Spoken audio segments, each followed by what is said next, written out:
Hi everyone, I'm Bartholomew Ryan, an assistant curator here at the Walker, and co-curator along with Darcy Alexander. Darcy, are you here? I need to locate you. No, not yet. Darcy Alexander of the International Pop Exhibition. I mean, obviously this is a very exciting time for Darcy and I and the institution, and it's so great to have so many wonderful people even just sitting here today. There's numerous scholars here who aren't actually contributing to these talks or conversations, but your presence is very much appreciated. I also want to acknowledge an artist who is in the show, but is not actually part of a program today. Sergio, are you here? Sergio Lombardo? Maybe he'll be here in a while, but he sat through the first panel. He has a wonderful John Fitzgerald Kennedy work that's in the pop politics section of the show. So one of the real privileges of the kind of research that Darcy and I were allowed to do on this exhibition, facilitated in part by the Andy Warhol Foundation, obviously, was to travel to places and connect with scholars and most especially artists there. I had the privilege some years ago of visiting Buenos Aires, where I met some fantastic curators and scholars, and I should give a shout out to Rodrigo Alonso and Inez Katzenstein and various others. But I also got to I had a lovely dinner with this gentleman over here, Eduardo Costa, and I had a studio visit with Delia Cancela. And I think that sort of really helped shape a lot of the thinking in relationship to how the Argentine section of the show developed. When you go there, you'll see a lot of very bright, appealing, almost sort of utopian at times seeming representations of identity and of sort of subjectivity. There's engagements with the fashion industry. There's work that points towards kind of a really radical developments in Argentina that occurred around the mid-60s related to media, art, and engagements with the media, how the media functions as both a producer of meaning, not just something that reflects it. So I just wanted to give you a little bit of a sense of the structure of this conversation today. María José Herrera, who is a wonderful scholar and is the director of the Museum of Tigre in Argentina, and has written a beautiful essay for our catalogue, which will be out in a few weeks. I asked Maria if she could give us a sort of 10 or 15-minute talk, which sort of lays out some of the foundations of this period in Argentina, so that we can all have something of a lingua franca when it comes to the conversations with Eduardo and Delia. So after Maria's talk, we'll all just be joined in conversation, and we'll talk to Eduardo first, because I think the logic is you're 5 days older than Delia. Is that it? 5? 4, which apparently has been a bone of contention for many years. And then we'll talk to Delia, and then I really, we have various slides, and we're going to sort of be very conversational, but I really want us to go to questions and have sort of 20 minutes or something for that. I think it's really important. So we might cut short the conversation part if we have to. This is all obvious. This is what happens in any presentation, but I'm just outlining it. So without any further ado, Maria. Thank you.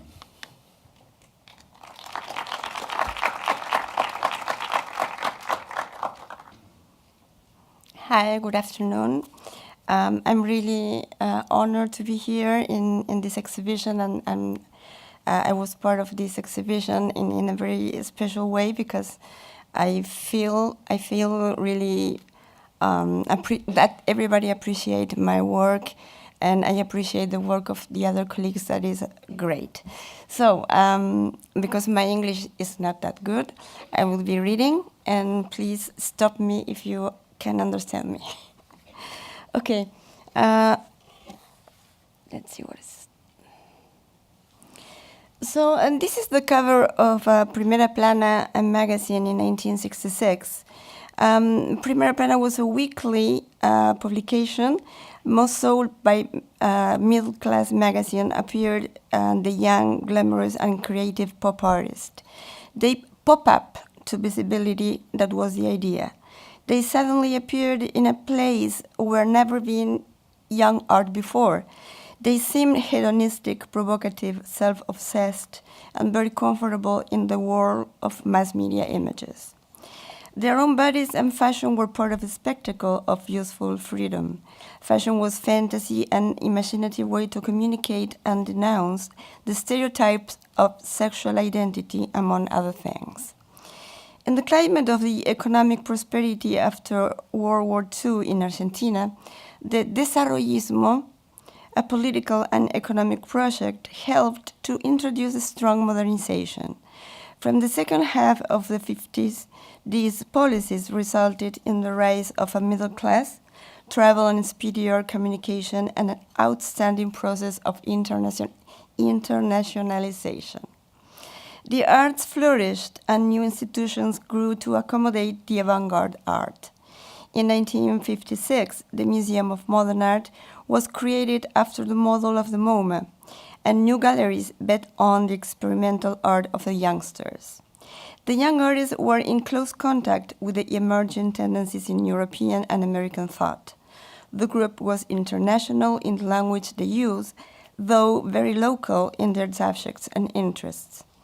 An organization that played a significant role in the sense was the Instituto Torquato di Tela, established in Buenos Aires in 1958. Unique in its type, was pioneer of corporate philanthropy.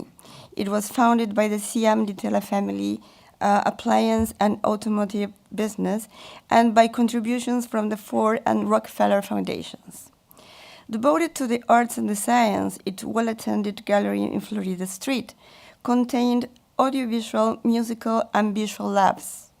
By the middle of the decade, Di Tella was the place for the experimentation, and as a result of that, artists were encouraged to work together with theater, fashion, objects, electronic music, and social reflection on art. Directed by the critic Jorge Romero Brest, the Institute brought critics from abroad as a way of ensure the strict modernity and internationalism of its aesthetic criteria. Especially for the Di Tella Prize, whose financial reward was internationally important, those critics that visited Argentina were very influential agents in spreading that internationalism. Critics like Lawrence Alloway, Pierre Restany, among others, and their political agenda was include Latin America onto the world map. In the mid of the 60s, Pierre Restany, the critic of the French Nouveau Realism, was part of the Di Tella Prize jury in 1964, and described Buenos Aires as an urban setting where the, quote, physical and psychological conditions for cosmopolitanism were present. That was so due to the peculiar composition of the city, an amalgam of cultures brought together by large waves of immigrants from the 19th century that consolidated the launching of the consumer society in the 50s. The rapid succession of artistic trends and updating was common to Latin America's sphere, quote, simultaneous to what happened in other continents organized around a similar perception of the historical times, as Andrea Giunda proposed. A new humanism was born in Buenos Aires in the 60s, where multifaceted artists acted immersed in existentialist dilemmas and the frenzy of the urban daily life. They were painters, theater directors, designed fashion, spaces, and conducted happenings. They expressed something properly Argentine, the urban folklore in which they were immersed. This was what was called pop. A pop lunfardo is a lower class slang, as recently baptized, pop lunfardo. In 1996, as I mentioned before, in the front page of this magazine, and in the magazine there was an article called Sociology of Pop, an article to explain and promote pop art. Some of the outstanding features of pop was the lack of a market for their short-lived gestural creations. The English critic Lawrence Alloway, also invited as a jury in the Delia Prize, commented that artists from around the globe are enveloped in the same aspect of a common culture. That is to say, in all the countries in which the economic, social, and political conditions were present for the emergence of a culture of masses. As Marshall McLuhan thought, the mere existence of television provided to different societies with similar ways of perceiving time and space. Pop as culture was common ground for the young in many world capitals, but doesn't mean that they all created pop art. Since it was so highly gestural, pop rapidly generated other options. But one of the impact of pop as a culture was no doubt to challenge many of the established values, art as a reflection of the highest moral, religious, and national values. And then, what was pop in Argentina? In Romero Brest's opinion, pop was characterized by, quote, the eternal present, the lack of repercussions for the future. An art that aimed to de-dramatize life by creating a space for humor and irony, and was a way of criticizing everyday life and its values. As it was said in the table before, the history of pop art was really written immediately in Argentina too. It's a lot of theories about pop by the main critics, Mazzotta and Romero Brest. Let's see. Many artists moved away from traditional genres, artistic disciplines, and patterns of craft, good taste, high moral subjects, and broadened perception by way of a new aesthetic experience. For instance, the Vivo Dito, this is Alberto Greco's attitude art. Buenos Aires in the 60s was a cultural focal point and promised, like the New York described by Susan Sontag, to be active, modern, manifestly international, uniquely vital. Artists such as Alberto Greco, Marta Minujín, and Rubén Santantonin worked together in a strongly vitalistic way. Edgardo Jimenez and married couple Dalila Pusovio and Carlos Skiru formed an almost inseparable trio, in which art and life blended with actions, performance, and daily life. The husband and wife duo Delia Cancela and Pablo Mesejian worked together both in art and fashion. Their interest lay in what was happening on the street, fashion design, movies, and television. They competed in innovation and visibility with peers engaged with media theory like Eduardo Costa, Raúl Escari, and Roberto Jacobi, among others, who experimented in an initial and pioneer stage of conceptual art for Argentina and Latin America as well. Critic Oscar Mazzotta was the hub of this specific kind of experimentation. So, the representative of pop.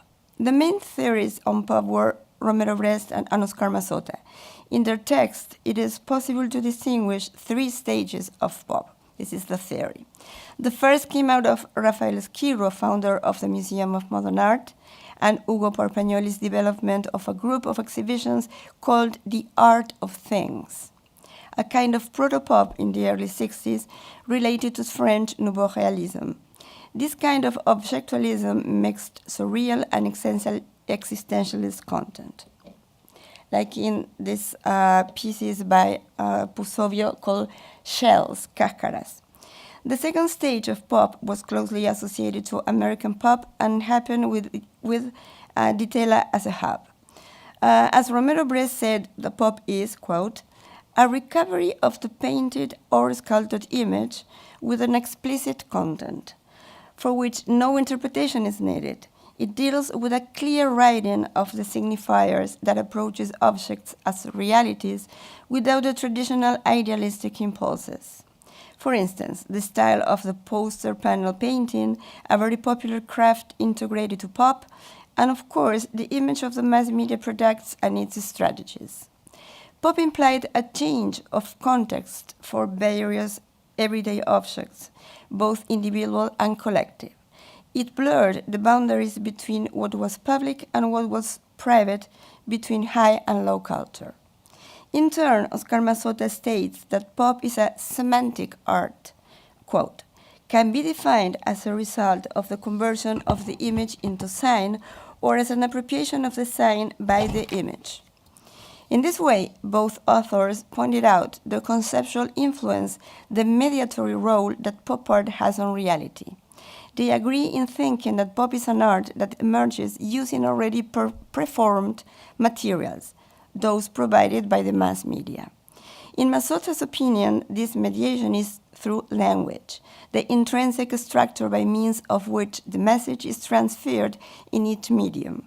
Pop is an art of the objects disguised by language.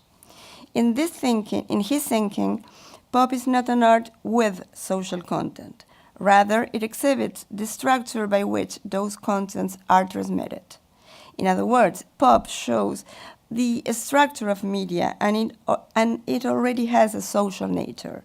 Mazzotta said, pop is a radical critique of an aesthetic culture based in subjectivity, where the individual is the center of all significance in the world. Oh, God. Instead, pop exhibits the image contaminated by discourse, which is collective, social. According to Mazzotta theory, Argentine pop was followed by another superior stage, the third, which consisted in trying to work with the actual substance of the media. Then a new genre was born after those theories, the art of the mass media. And the art of mass media implied the transformation of pop into a form of conceptual art, an art that takes place in the midst of the media. That is the process that goes from the object to its dematerialization into ideas and actions.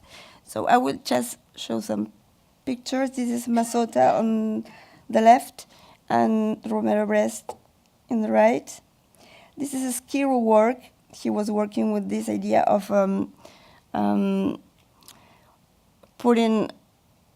criticizing the traditional values like religion in this case. And this is Broken Heart by Delia Cancela. It was part of an exhibition called The Death. And let's see. Corazón Destrozado, Broken Heart is a painting with attached objects, spoke humorously and candidly of disappointed loves, one of the little myths created by soap operas and magazines concerning female sensitivity. This is Revuélquese y Viva, Roll Around and Live. It's a Marta Minujín piece. It's a soft sculpture.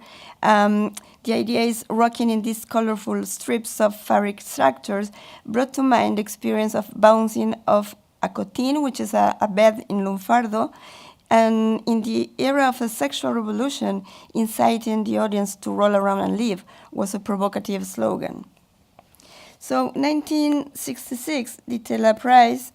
This is one of the works. This is a new one, but it's based on the old one, which is a cake, a flag cake that a very well-known cook in Argentina. What's the name of her? Petrona C. de Gandulfo. She was a very popular cooker, and she invented this kind of very popular cakes. And Alfredo Arias made this big cake for the 1966 prize in the Tela. They were made in Cartapesta.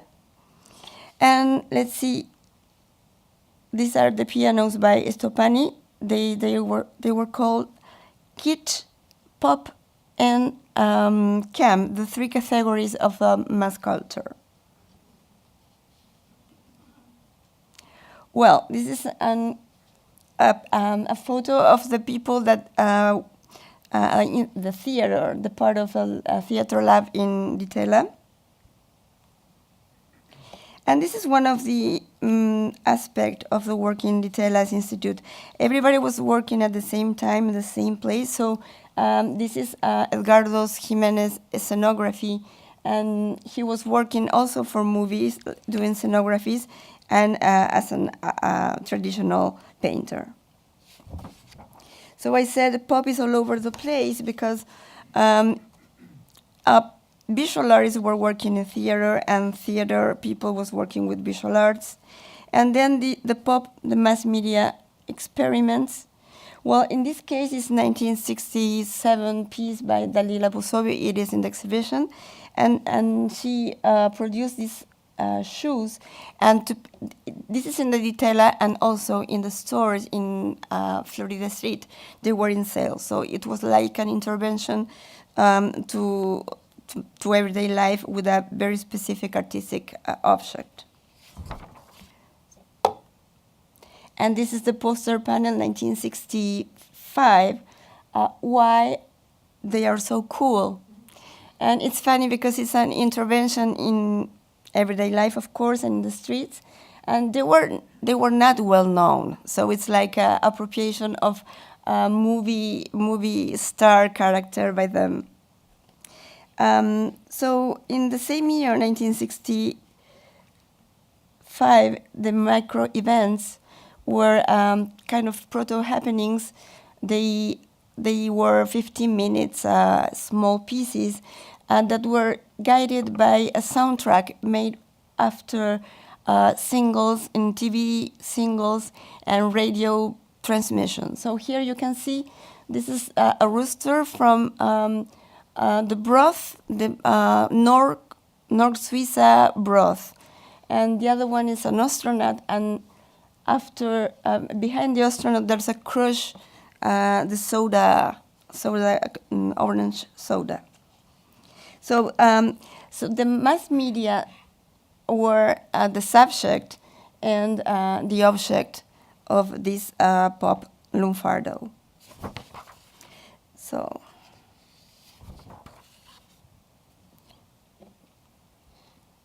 well, this is La Menezunda. That was the first piece that in the world, I think, that has a closed circuit, DB closed circuit. So people can go and see what is going on in the environment. So it's this kind of condition of the mass media that you could see and you could be seen by the mass media. This is another situation by the Menezunda. You can get into this room and be with makeup. You can be makeup. And this is the happening that never existed, which is the first work by the art of the media. And it consisted, let me see, just one second. They invented a false news and they transmitted into a different a newspaper, a magazine, but the happening never existed. But anyway, the mass media was transmitting the story, so they proved that the mass media has their own material, their own possibility of being creative, and also they can manipulate the minds of the society. So I call this part a pop art incident in the avant-garde politics, and this piece is 1965, a Leon Ferrari, and it is in the exhibition. And it refers to Vietnam War, and it was censored in the prize, 1965 prize in Ditela, because Romero Brest said that maybe it could be the religious beliefs of the people of the institute will be wounded because of this. The name of the piece is in the name of the Western and Christian civilization. And the piece was removed from the exhibition before the inauguration. And apparently the sheer size of the civilization made it impossible to ignore. The body of Christ is the size of a child, and this made the empathic message even more humanitarian, realistic, and critical of the present current events. So the censored piece was not exhibited for Ditela Awards. It consisted of a standard store-bought plaster image of Christ, you can see that, designed to hang as a pendulum. It was a visceral critique of the violence carried out by the West under the banner of the dominant Christian civilization. From an art perspective, it was an assisted ready-made, suitable for neo-dada or pop art, but seen in context, the critique of institutions and political actions that it implied went beyond and continues to go beyond its relationship to any artistic movement. Romero Brest told the artist that his work wounded the religious sensibility of the staff, but Ferrari's critique wasn't pointed toward religion, it was the political use of religion he was attacking. The work unveiled the relationship between the ecclesiastic institution and power, the same ideology that had been at work in the colonization of Native America was being used to subdue the people of Vietnam. Ferrari later recalled, "I faced a dilemma. Either take the path of the arts, which indicated or demanded that I remove everything and denounce the censor, or the path of politics, in other words, my initial goal of exposing something precisely there about Vietnam in the place of the liberties proclaimed by the US bombers." So I'm out of time. Okay, so let me show you just the images here. This is Tucumanarde. It was a collective experience based on that idea of the mass media being manipulating the minds. But this time in Tucumanarde, there was not a false news, but the group of artists get together in Tucumán where the situation, the economical situation was really a crisis, a very terrible crisis. And then they use it, they intervene into the press saying this message like, doing an exhibition denouncing the situation of Tucumán, using that idea of the media can act as a cascade of information. In some way, they were pushing the mass media to denounce a real, concrete, and a political situation in 1968, the same year of the May. The Paris, the French May.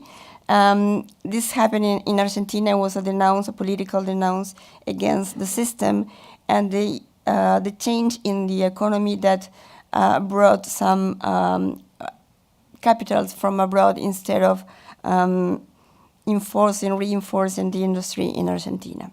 Okay, thank you. Can I just come up with you? Yeah. Okay, so everyone's going to join me up here.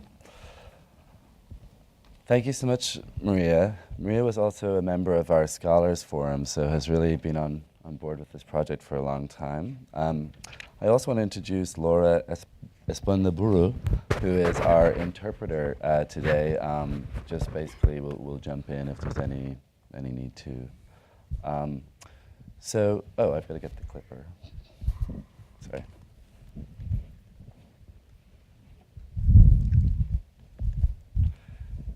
So one of the things about having both Delia Cancela and Eduardo Costa here is that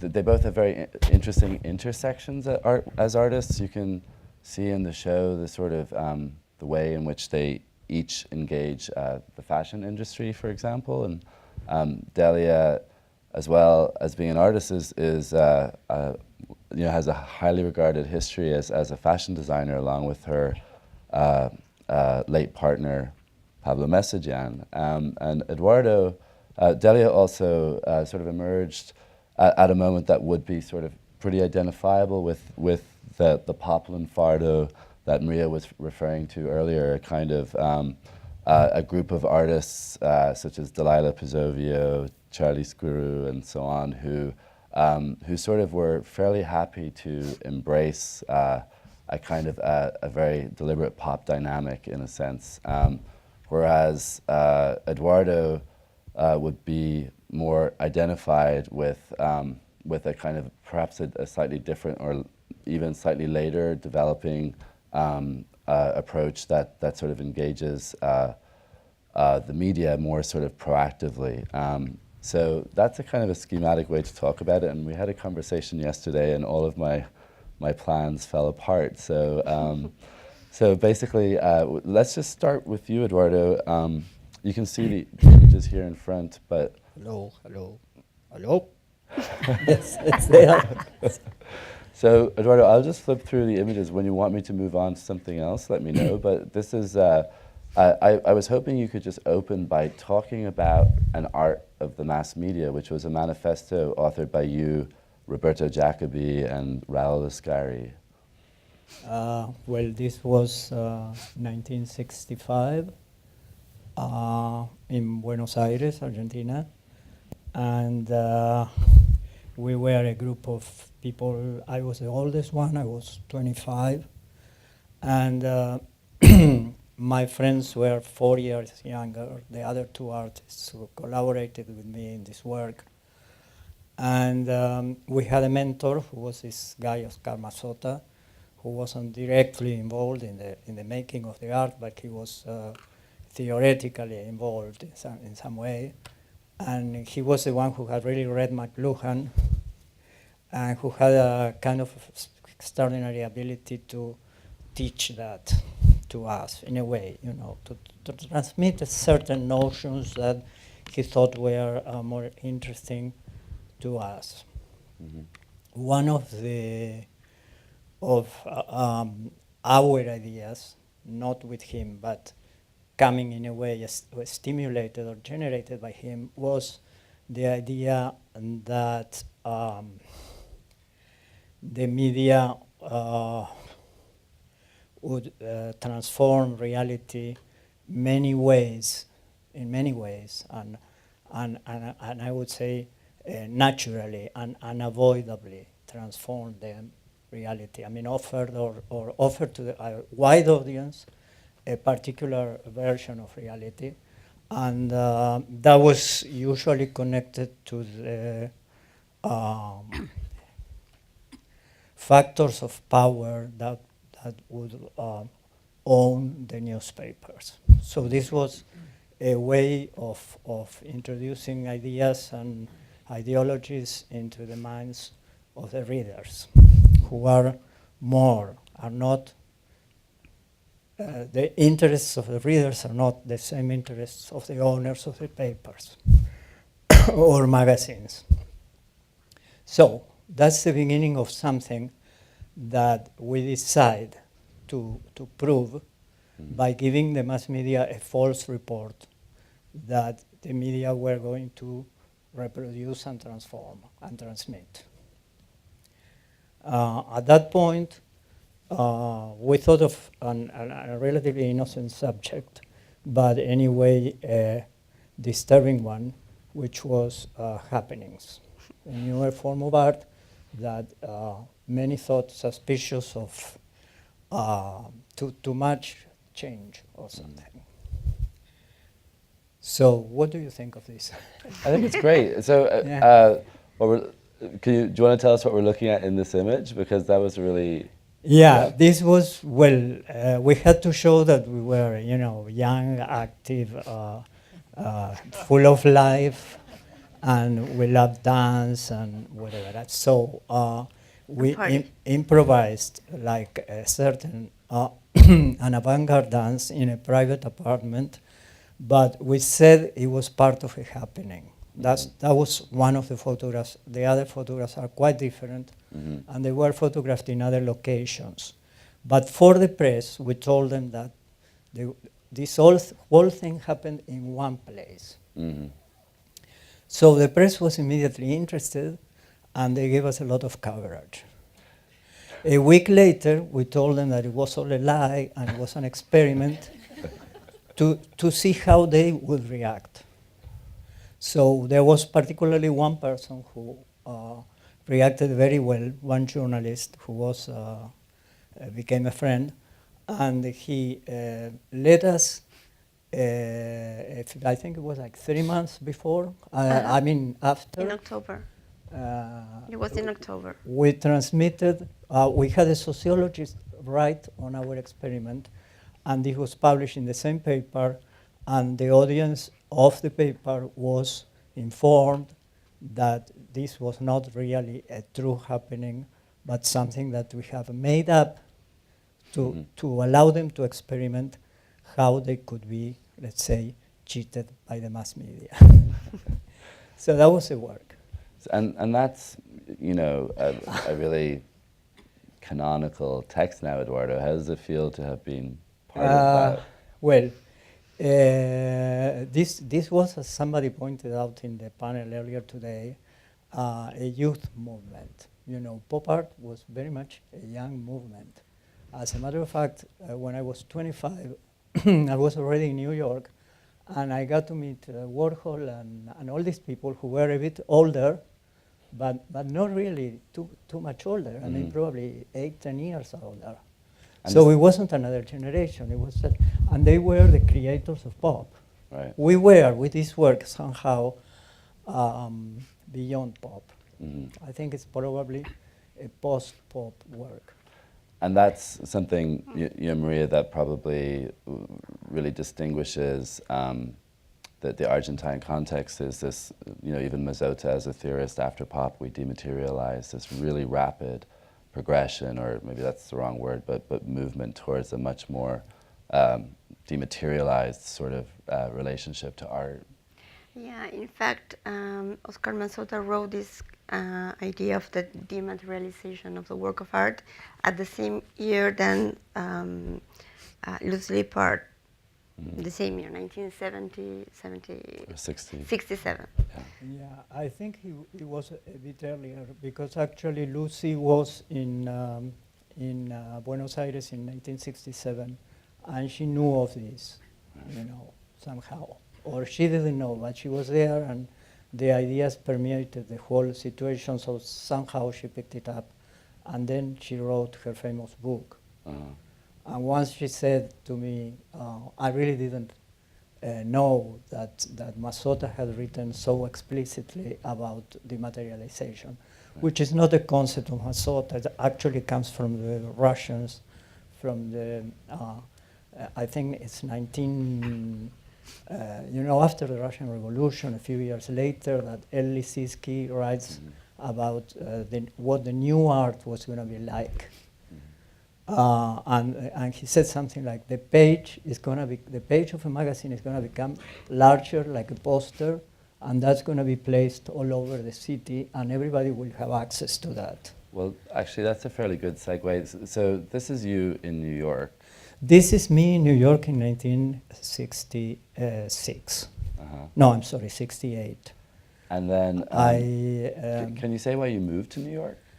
Well, I moved to New York because in 67 I have showed to Vogue magazine another work of mine, somehow related to the before, you know, to the earlier work that I just told you about. And I was, I took this prop that I had made, which was a year of gold, and I said that I had, you know, some other forms of the body, like fingers and toes, and a few strands of hair made of 24-karat gold. And I said to the editor that I wanted to show them this stuff to see what they thought of it, and they said, this is the most exciting thing we've seen in years and whatever, and we were completely supportive. And then I said, well, this is not real jewelry, this is like a prop for a photograph. And they agreed to take the photograph of this prop, and actually they had to present it to present the thing as a real thing. They couldn't not lie, because the magazine was made, and it still is, to sell fashion to people. So people have to know even where this could be bought. So and there was no place to buy this, because this was not jewelry. But it got the most attention anything can get in a fashion magazine, which is what they call a beauty shot. Doesn't have to have any writing on the page. And it's just something that they put there to somehow show the level of refinement and special, you know, and new beauty they want to be associated with. So Eduardo, so basically you made this ear and inserted it into Vogue through some I presented it as jewelry. I said, listen, I think this is a very good kind of new jewelry, and they loved it. Right? But all along, you were still testing these ideas that had emerged Yes. out of an art of the mass And I media also said, manifesto. I don't think any woman needs to wear this or should wear this. And they said, well, don't worry about that. We take care of everything. And they looked for a model that was first Marina Schiano, a star model at the time, and they didn't like the way it looked. So they had Abeno photograph her the whole session, all the other things, you know, the fingers and everything. And then they decided they were going to try everything again with Marisa Berenson, who was the new star at the time. She was fresh from Europe. And she was the granddaughter of Schiaparelli, the great fashion creator in Paris, and the granddaughter of Bernard Berenson, the great writer on art. So she was exactly in the middle of the two worlds as well. So this was a fantastic confluence of, you know, art and fashion, but also, and probably even more, it was a work, a media art work, which very successful one, that is still producing images everywhere. You know, now it's more in our catalogs and so on, but it's still, you know, it's still flying. One of the ongoing email conversations we've had for probably a few years now is what the edition size of this magazine was, because you know, there's like bulk circulation and official circulation. We dug up this old form that was completely, you know, you could barely read the text, because part of the conceit or the approach of this piece is actually, I think we settled on the edition size of Eduardo's work is 1.28 million. Which is rather generous of you.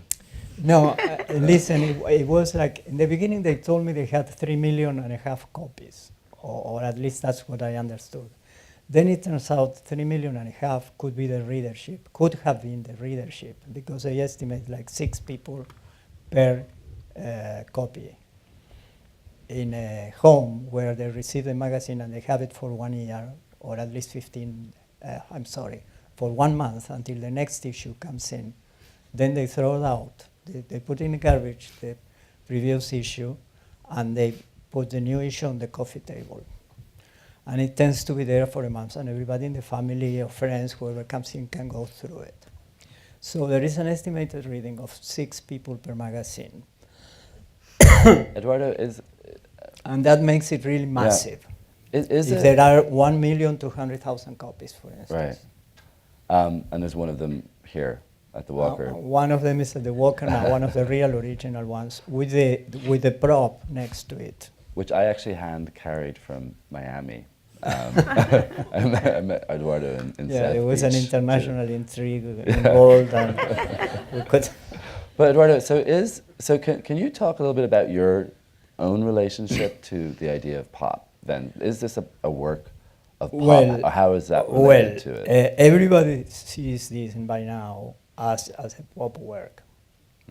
Amazingly enough, a branch of this work was the fashion show poetry event, which is something we did I and my American artist friends did in New York 3 years later, kind of.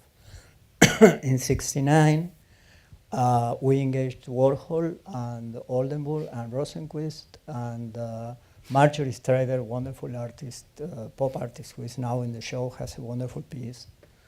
And Eduardo, you were quite moved to see that work by Marjorie Strider in the show. Because she was such a great friend. All these people were brought together by John Porrol, Hannah Wiener, and myself. And we did what was called the fashion show poetry event. And the fashions were by all these artists, you know, Warhol, Oldenburg, Rosenquist, Jim Rosenquist. You know, only Liechtenstein was not there, but all the main pop artists, which were almost all of them males. Okay. And then Marjorie Strider, who was a great pop artist, but she wasn't given the credit or the attention she deserved for decades, like 2 or 3 decades. And then in the end, right now, she was discovered, let's say, and she became kind of famous. Eduardo, And one thing that I was interested in that we talked about yesterday was here you are in Buenos Aires, part of a very vital generational group, you know, in which Delia also participated. And the next thing, you're in New York. And could you talk about that, the relationship between those different spaces, almost as mental spaces? There were not different spaces because I wasn't coming from a country to another country or from one culture to another culture, but I was coming from one arm of the art world to another arm of the art world. Thinking of the art world as an octopus. And then there always has been this ability this almost something that you cannot refuse, which is to integrate and to discover a language in common with the artists of other countries and cultures. And here it was just fantastic how we blended. I blended another foreign artist, blended more and more. And this has been happening more and more because of globalization. But here it was the beginning. I mean, I'm the only one that is not an American. Can you identify the people? What? Can you identify who's in this image? Yeah. Well, first is Hannah Winner, a wonderful poet who wrote the famous, somehow, you know, it's always for an elite. But within this elite, she's a cult figure by now, and because she did this code poems, she called them, and they were poems written with a system of flags of the Marines. And so you had these different words spelled, and with flags, with the image of the flag. So it was perfectly in between visual arts and literature. So anyway, that was the first one. The second one is Scott Burton, who was a very good friend also, and he had written a little bit about art, but he started doing art with us, with this group. And then he became a major public artist that you may have heard of, Scott Burton. There's some of his work in the Sculpture Garden, which you can check out later. Okay. He had 10 great years of career, you know, fabulous. He went from a pothead to a famous artist, just like overnight, and started to have commissions and things, and for 10 years, it's a fantastic career. And then he died. Then there is Anne Waldman, who is still alive, and she's a major poet in the area of Colorado. She was teaching for years, and she's considered a referent, you know, as a cultural icon and so on. Vito Hannibal Acconci, whom you may have heard of, Vito Acconci. Bernadette Meyer, also a great poet, and then myself and John Perrault, who is still very active and doing a number of things, but he lives in Bellport now. He's kind of retired to the beach, to the seaside. And I know you're working on a book about this project you did with John Perrault. Yeah, well, this is Tape Poems, you can see the names over there. Right. Hannibal Acconci, Michael Benedict, Scott Burton, Ted Castle and Leandro Cas, Eduardo Costa, John Giorno, major poet also, Joseph Chirabolo, Dan Graham, Bernard Meyer, and John Perrault. You know, yes. Well, one of the things, I'm going to move on now to Delia, and then we can circle back through questions. But I think one of the things that's fascinating, I wish we'd kept the image actually of you, Raul Ascari and Roberto Jacobi, just to see that group and then to see this other group that you engaged with in New York. You know, we talk a lot, Darcy and I, about sort of this being still, you know, an exhibition that is an international rather than global, but you see various sort of artistic exchanges, and I think particularly, actually, I mean, it happens with a lot of artists in the exhibition, but yourself and Delia really do sort of embody this ability to sort of travel and engage and sort of intersect with other artistic communities. Of course, the context in Argentina was there was a military dictatorship in power, and did that affect your decision to leave, or? Not the first time I left, because I wanted to come here and I was interested in the things that were produced here, and I wanted to see them in the flesh. Mm-hmm. And as somebody said earlier today, that most of pop art, the images traveled through the media to the different countries. The same happened there, but somehow the originality of what you do depends on how you read the information that is offered to you by the art schools and so on. Mm-hmm. And I think it's basic to see that information that you receive, other people are doing somewhere else, as something you should not do, which is what I did and the original people did. Mm. So it means many people read that and start doing the same thing that they see they are successful. And it's terrible, because for that information to get to them, like 10 years have to pass. So these people are really following on something that is already old when they see it and it looks new to them. And in doing that, they are procrastinating the chance to be themselves. They are castrating their own creativity, and they become derivative. Well, which is terrible. What a statement. This doesn't happen only internationally. It happens also inside the country, between the main cities in the country and the smaller cities. okay. So the way it's designed is going to necessarily affect negatively a large number of people, Mm-hmm. unless you react by your own tendency to rebelliousness, or because you are taught that is really what happens there, is that you're getting old information. Okay. And then you should look for the new information in you. It's better than to look for it in the magazines. Well, that's a good point, I guess, at which to segue to Delia, would you like me to click through them, or would you like to? Sorry. Would you like me to go through them for you, or would you like to have the No, clicker? no. Okay. So I should say that Dahlia Kansas showed here 50 years ago, in 1964. Is that 51 years ago? So welcome But back. I was very young. Very.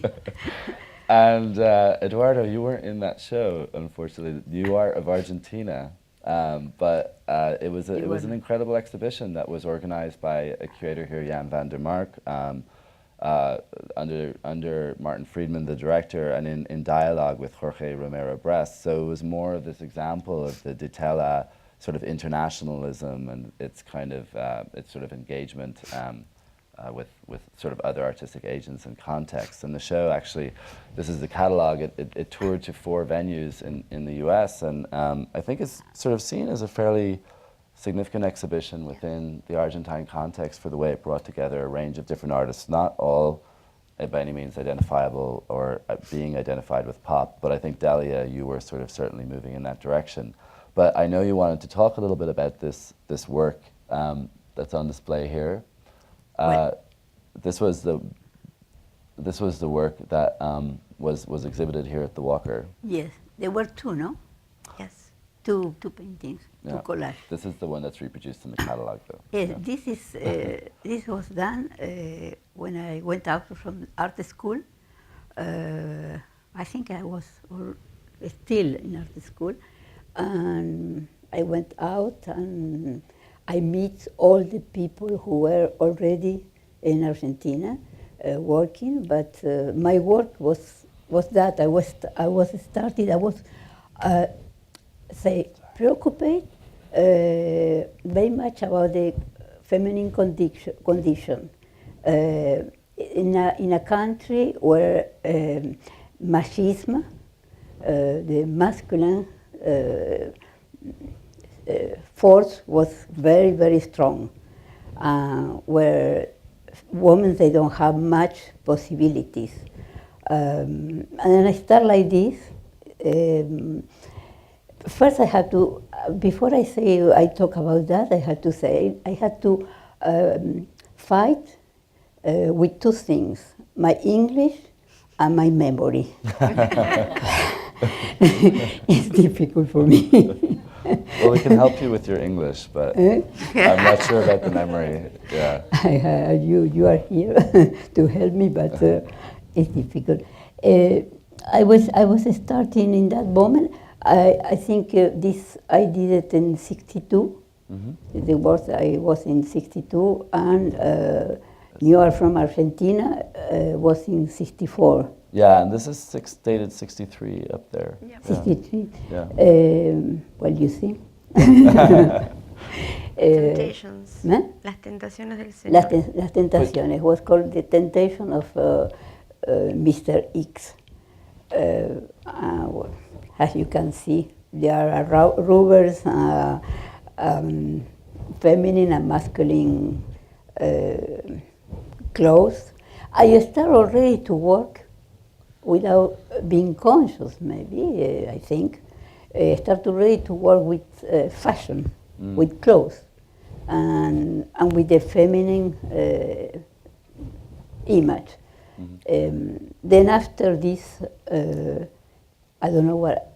No, it doesn't pass into that. No, it was the well. Okay, is there nothing in the way I was thinking? It was right. Doesn't matter. Sorry. It doesn't matter. Well, I can talk about that also. This is much further. It's the one of the triptych was here. It's here. Sorry, we made this for the Premio di Tela. So okay, we were working with couples. The idea of like we were living in a happy world. Yeah. We were showing our relation with nature, with idea of the icons. We were working a lot. I say we because I work with Pablo Mesejian. In the beginning, I was working the painting that María José showed of the heart. Is only myself, and the other one also was my work. And then after I met Pablo in art school, and finally we decided to marry. I didn't want to marry, but it was just what you have to do in that moment. We want to marry, but I say, okay, we are working together with the men. With a male, and we are going to work in the same label. And how we arrived to work in the same label, it was difficult. They were invite me to the Walker Art Center or other exhibitions, and we were fight because you are invited, I'm not invited, and we say, okay, we work together. Exactly in the same painting, and nobody is going to know, not even us sometimes, because sometimes I don't remember. People is not going to know who did what. The idea was we work together, we have the ideas, and then after, sometimes was him who was painting, sometimes was me, sometimes we paint together, and the thing was going like this. So that's you're going to tell us now who did what, though, right? I mean, sorry. That's, If you're going to tell, si le va a decir quién hizo qué cosa. Una revelación. you don't have Revelation. So, Delia, just Confession. So everyone knows, I know everyone hasn't seen the show yet, but this is actually a giant triptych of works that really we should be showing the whole thing, but with the logistics we're just at a certain point. We would love to have given you the entire gallery, but I'm just really happy that we have this piece in the middle here. But there's something about this work when you see it in the gallery. It's so light. It's so to me, it has this amazing airy, sort of utopian feel. You can really capture this sense of like the possibility of popular culture, the idea of it as a mechanism to sort of potentially remake identity, break away from kind of socially conservative mores and reach for this new, more sort of egalitarian sense of self. And I'm not just talking here, I'm talking sort of partly about gender and various other things. And I hope, are you able to follow, Delia? Is it? Yes. But what I thought would be lovely is if you could read the manifesto. Yes, that was because together with this, these paintings, we wrote a manifesto, which. This is a later translation, so you can read along, but Delia is going to read in Spanish, which I think it's nice to get it recorded. I hope I'm going to find it. Maria, do you want to say a few words just while we're waiting about this piece? Okay, now? Well, Okay, well, she's. yeah. So, well, this manifesto is really interesting because it is a description of a new world, and as you mentioned, in which there will be more freedom and more open relation between men and women. And also because they are describing the different identities, sexual identities they are recognizing surrounding them.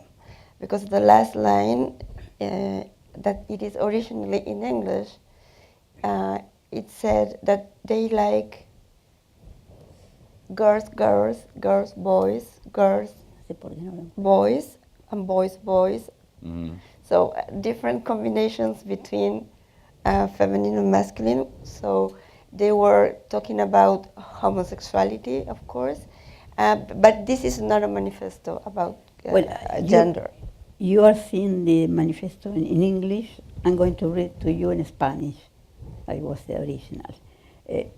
We say, nosotros amamos los días de sol, las plantas, los Rolling Stones, las medias blancas, rosas y plateadas, a Sonia Cher, a Rita Tashingham y a Bob Dylan, las pieles, Saint Laurent y el Young Savage look, las canciones de moda, el campo, el celeste, el rosa, las camisas con flores, las camisas con rayas, que nos saquen fotos, los pelos, Alicia en el País de las Maravillas, los cuerpos tostados, las gorras de color, las caras blancas y los finales felices.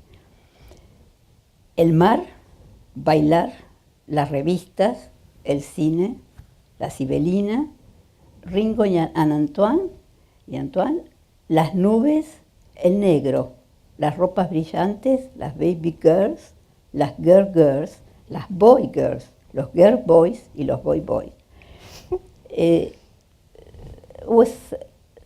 can say something very superficial. It's what was happening in that moment. It's a manifesto about what we love, but also what was happening in that moment. And in Argentina, like you say, in Argentina, to put this, to talk about this, was very difficult. And so I think there's so much that can be said about this, to be honest. I think it's a really important text, and for me what's been fascinating about thinking about your work and the work of a number of artists in that section of the exhibition is to sort of think about the politics of representation as being very key to what you're doing. I think there's a tendency to see that sort of pop manifestations that was associated with Tutela as somewhat less sort of politically engaged and certainly possibly less radical than what happened later in the 60s with projects like Tucumanarde and so on. But are you conscious of, or do you feel that what you were doing, did it feel risky at the time? Was it just fun? Was it, yeah? It was a mix. Mm-hmm. It's like she said, we were very young, We didn't want to conform. We didn't like categories. We want to be free to create. Before that, also that we start to work in fashion, because I have very clear that fashion is fashion and art is art. I don't like the idea of fashion and art and I don't understand that. We work in art, in fashion, as an artist. I was an artist when I was working in fashion, but I was working with the, how you say, los medios. With the means? Means of fashion. I was working, I was doing clothes, collections, exactly like you have to express yourself in fashion. But So myself, I was an artist. And I think that's for that I don't know if I answered to your... I think so. I mean, could you tell us what we're looking at here, Delia? Yes, this is, for example, from the beginning, we were working with the idea of fashion. This is experience from '68. A major exhibition. A major exhibition in Instituto de Tela, where the artists, instead of doing a work and show it and wait for a prize or something like that, we were invited and they give us the money to do something with that money. I was in experience. What we did here was a magazine. When I was little, very young, my father works as a distribuidor de diarios y revistas. Distributed magazines Distributed and magazines and newspapers. And then in my house, there were always un atado, a pack attached of magazines and newspapers. They were coming to the back of the house. For me, that was really like Alice in Wonderland. I was discovering a new world. For that, I also discovered fashion. And what we did here was a magazine. The idea, like I say here, was created, doing it, and then after sell it. At the exhibition? At the exhibition, which was the process of a magazine. And the idea was, we did it, and we did an installation and a performance, because was a table, was the pack of the magazine, and one magazine in the stand showing, and the price of each magazine. And then what happened is we opened the magazine, and the magazine started to sell. When the 500 magazines they were sold, the work was finished. Maria, that we were talking about that yesterday, because this was obviously, this is a very famous exhibition, partially because the work was censored, and then the other artists in protest destroyed their works. And so I was asking Delia if she joined that, but the response was no. We'd sold our work. Also, I want to say is that it was not writing in the magazine. Mm-hmm. There were no words. It was a magazine of image. And what we say is it's not the important things, what we want to say, but the content of the magazine interests us. And there were fashion drawings. So, and they were fashion drawings that you then went on to realize, or you were already realizing fashion in a lot at that point? Because no, and that was the drawings. Right, because I want to wrap it up soon so we can go to questions, because I'm sure a lot of people will have great questions for you. But could you just say a few words about you obviously left Buenos Aires also, and I know you spent some time in New York, but perhaps if you just talk about London and how you and Pablo then sort of really went all the way into fashion for a period. Yeah. Okay, we start in Buenos Aires doing a show which is called Ropa con Riesgo. Clothing with a risk? Or? Yeah. It was no risk. But for us. And then we started like that, and we understood in a moment that what we were proposing was not interest in Buenos Aires or in Argentina. We were very far from what was happening. Then we went to New York. From New York, we went to London. And in London was fantastic because we were coming from New York. They sent us from American Vogue to English Vogue, and we arrived to the office and we started to show our drawings. And what happened is there was a young fashion editor, which is there in the middle. It's Grace Coddington. It's Grace Coddington, and she said to us, "Come, if you stay 1 month, we are going to do a cover." And we say, of course, we stay 1 month. That was the cover is that one. Yeah. Yes, that was the first cover we did. And it's very interesting. I love the idea because to show the painting of the Shrimpton before. Oh yeah, Jenny Shrimpton. That one. Yeah. This is when we were working with the icons of fashion and music and cinema. We were making large paintings with the portraits, and was 67, and in 70 we made the cover with the same with the thing. same The real model. thing. Yeah. With the real thing. Yeah, and your designs. It's interesting to relate them back to the work that's in the show. There's still this very. They have this almost dreamlike quality, like they're reaching for some kind of a world that's not yet ready for them. But, Yeah.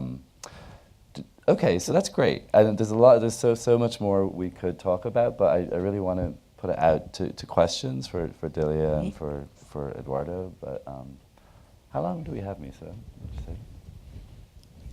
Okay.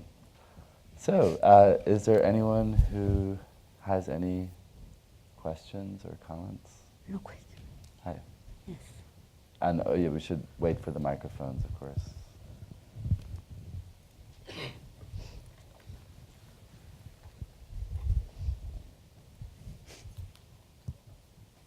Thank you so much.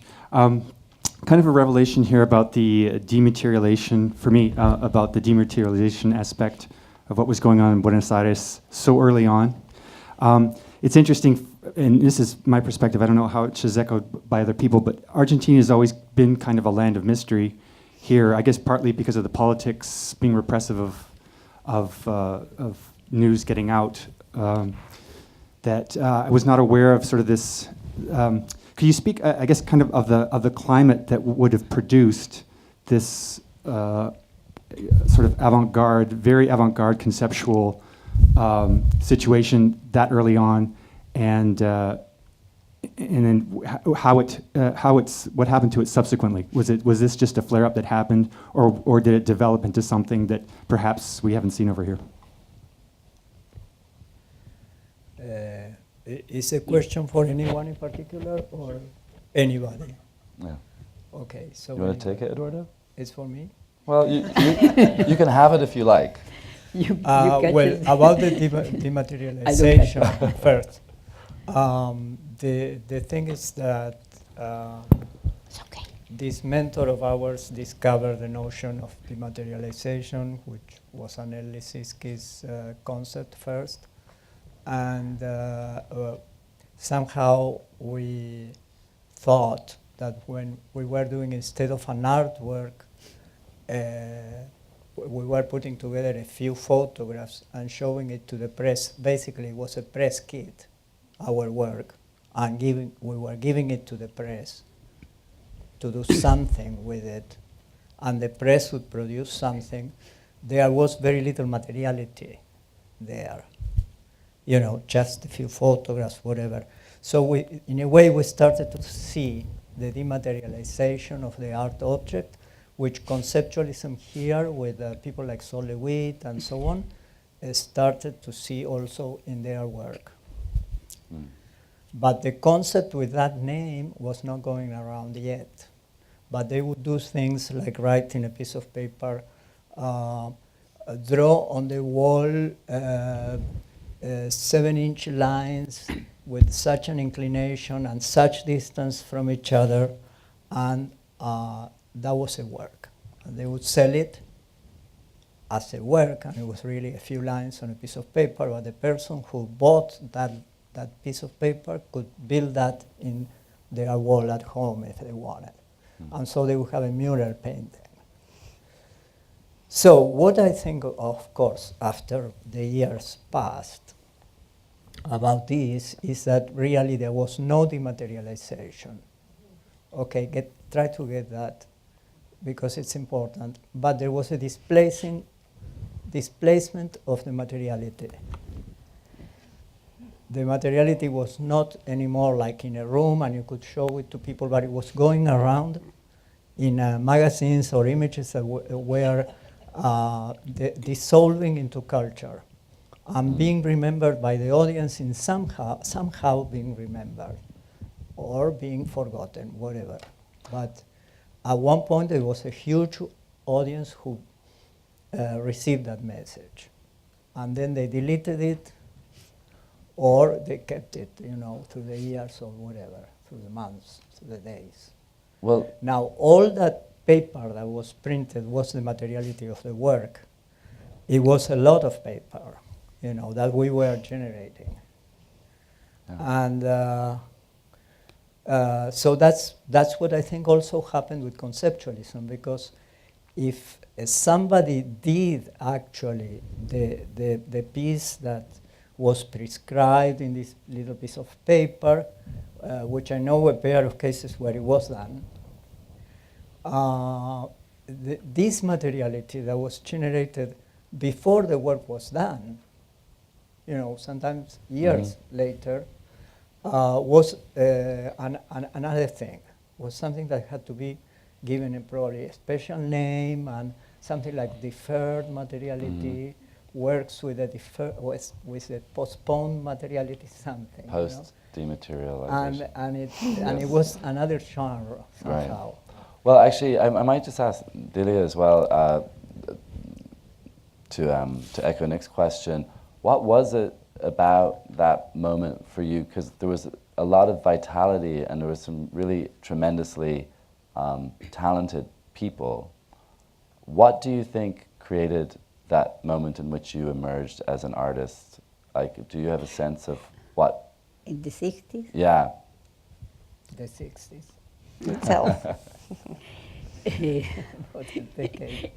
There was becoming great everywhere at the same time. Yes, I think it was an energy. I think it's quite. If you think was the war in the 40s, and then 50s, everything comes. Economically, American art is supposed to start in the 50s, yes, with Pollock and so on. It's normal that things were starting 60. everywhere.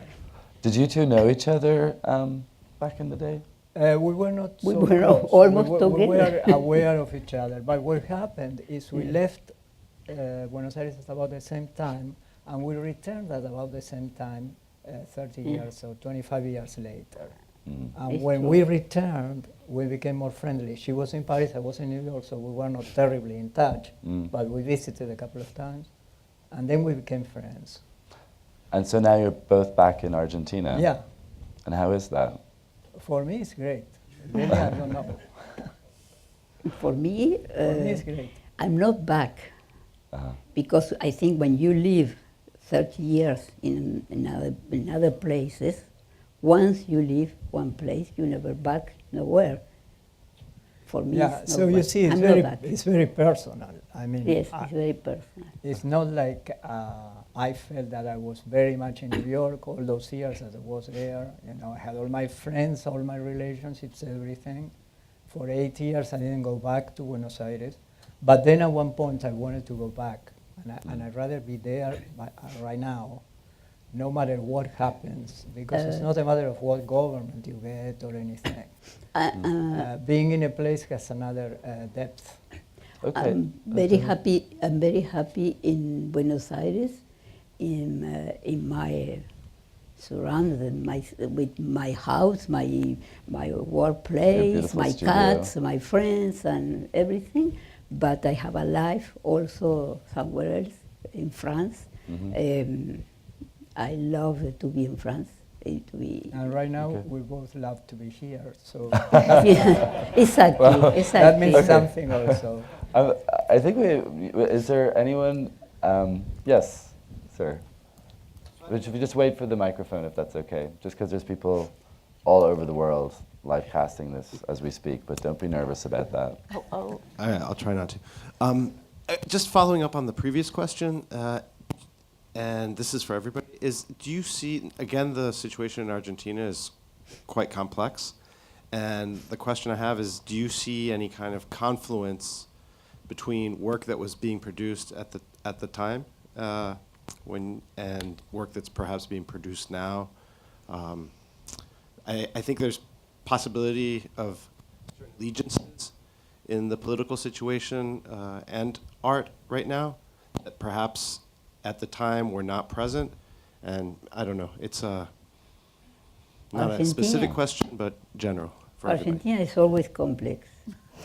Listen, I believe the world is always complex. Yes, the world is always complex. Right now, there are so many points of real strife and negative strife that are much more negative than Argentina in that sense, places of direct conflict, wars, whatever, that we are relatively privileged to be in a place where you can wake up every morning. I've been there for 12 years, and I haven't seen real violence or anything yet. Well, also we should put that to Maria, because you're on the ground as a curator as well. So regarding that question, the first one, because someone said that Argentina is like a land of mystery, because it's hard to explain why it's so modern and so on after so many coup d'etat and dictatorship. But I think one key thing is that until 1970, we used to have 93% of the population that could read and spell, that make a difference. We were highly educated, and we still have a university that is absolutely free and public. So we came from a very European model, like French model, and also we have a lot of richness in our country, like vegetables and production is very, very, very good. So I think this is part of the mystery of Argentina. We used to be a rich country in terms of geography and minery and everything. And then we have a highly educated population. And then when the whole situation of the world get better, like after the war, the modernization was something that was just there. And people was prepared to make the things and to accept those challenges, like to be international. So one other thing is like most of the people in Argentina have another language as a second language in school. So there's a lot of difference between Argentina and other Latin American countries. So it's not chauvinism what I'm saying, but it's different. I'm conscious of time because I know we have another panel coming up in a while. I wish, to be honest, we could chat all day, but I guess we can all go out there and chat less formally. But it's just such a privilege to have you guys here, and thank you so much for making the trip. And yeah, thank you. Well, Thank you. Bart.